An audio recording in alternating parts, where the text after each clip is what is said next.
अगर एक उफकी खत -4, 6 से गुजर रहा हो तो इसकी इक्वेशन क्या बनेगी?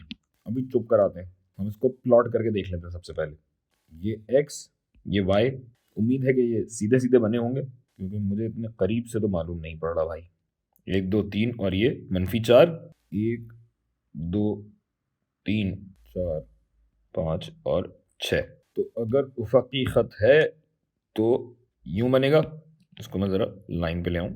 ये बनेगा -4, ये रहा। तो आप देख सकते हैं कि x जहां भी हो इस खत पे ही पाया जाएगा, यानी y हमेशा x के बराबर रहेगा। यानी ये -4 6 है, इस पॉइंट को ले लीजिए, तो ये 0, 6 है।